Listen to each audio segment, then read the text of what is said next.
Мен бүгін сіздерге WeChatқа қалай тіркелуге болады соны айтатын боламын. QR кодсыз WeChatқа кіреміз, регистрация дегенді басамыз, номер телефоны дегенді басып, мына жерге өзіміз бір нәрсе ойлап табамыз.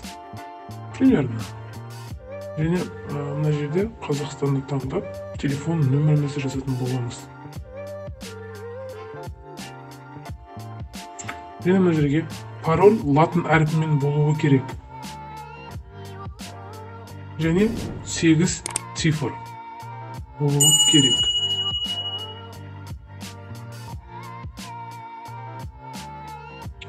Принять продолжить дегенді басамыз.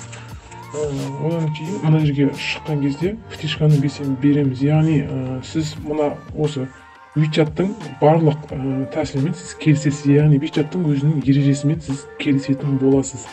Және одан кейін бізді тексеруге жібереді, яғни сізге сурет береді, картинка, мозаика. Соны сіз бөлігін тауып жайнап қоюыңыз керек. Начать деген кнопканы басамыз. Кішкене күтіріс. Неге бізге сурет береді? Суретті тез орнына қойып, қосылғаннан кейін үстінен мобильный данныйды өшіреміз. Мобильный данный өшіргеннен кейін дәл осылай сіздерде шығады. Енді қайтадан мобильный данныйды жағамыз. Және закрыть деген түймені басамыз. Тағы бір рет қайталаймыз.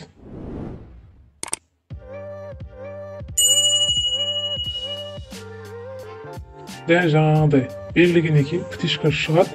Птичка шыққаннан дереу мобильный данныйды өшіреміз. Және қайтадан мобильный данныйды жағамыз. Және закрыть. Енді бізден код сұрайтын болады. Неге? Біздің телефон нөмірімізге код келеді.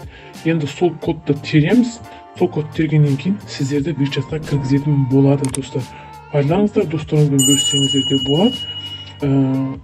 Түсінбеген жерлерде сұрақтарыңыз болса, комментарийға қойыңыздар.